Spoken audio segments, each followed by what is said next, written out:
aujourd'hui, je vais vous faire une analyse du prologue de Juste la fin du monde de Jean-Luc Lagarce. Donc d'abord, on remarque que ce prologue donne des informations traditionnelles. Il nous présente le personnage de Louis, un homme âgé de 34 ans et qui va bientôt mourir. J'allais mourir à mon tour. J'ai près de 34 ans maintenant.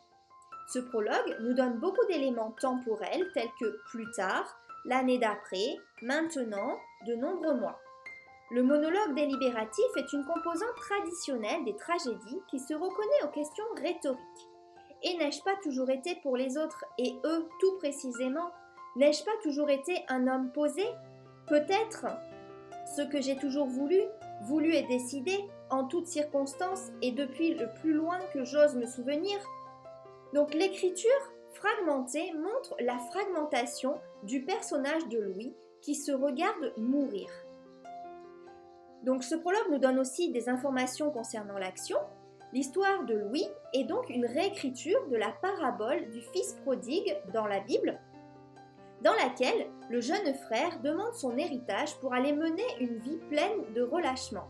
Et après avoir épuisé toutes ses ressources, il retourne sous l'aile de son père, à qui il demande pardon, et finit par être accueilli à bras ouverts par celui-ci, même si l'aîné reste jaloux de lui, puisqu'il a fui ses responsabilités pour s'amuser. C'est donc une réflexion sur le pardon et l'erreur qui est menée ici. Je décidai de retourner les voir, revenir sur mes pas, aller sur mes traces. Cependant, dans la pièce de Jean-Luc Lagarce, ça ne va pas se passer aussi bien pour Louis que pour le fils prodigue dans la Bible, puisqu'il va être mal accueilli par sa famille. Donc cette pièce en particulier fait partie donc de la réflexion crise personnelle, crise familiale. Et donc on voit ici dans ce prologue une crise tragique. Il y a plusieurs marques du tragique dans le début de ce prologue. On remarque d'abord que le personnage qui va mourir est seulement âgé de 34 ans, ce qui est extrêmement jeune. Il est donc trop jeune pour mourir. De plus, le personnage sait d'avance qu'il va bientôt mourir. C'est à cet âge que je mourrai. On peut y voir donc déjà le destin. Louis essaye de se faire oublier par le destin pour éviter la mort, sauf que c'est quelque chose d'irréalisable, sans vouloir faire de bruit ou commettre un geste trop violent qui réveillerait l'ennemi et vous détruirait aussitôt. Donc le personnage se livre à une résistance vaine, c'est un personnage de tragédie, et donc le tragique c'est lorsque le personnage lutte contre une force qui le dépasse, donc ici c'est le destin et la mort. Donc le héros essaye d'oublier sa mort prochaine, de nombreux mois déjà que j'attendais à ne rien faire, à tricher, à ne plus savoir. Comme il sait que sa mort est inévitable, il ne fait plus rien d'autre que de l'attendre.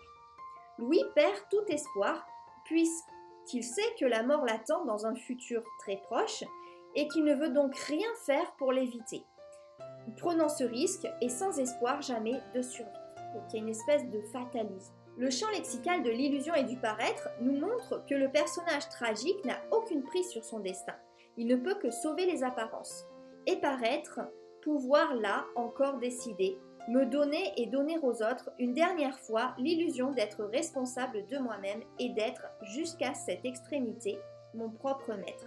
Donc la lutte contre le destin, c'est une lutte pour rester soi-même en fait. C'est une quête de l'identité qu'on a ici.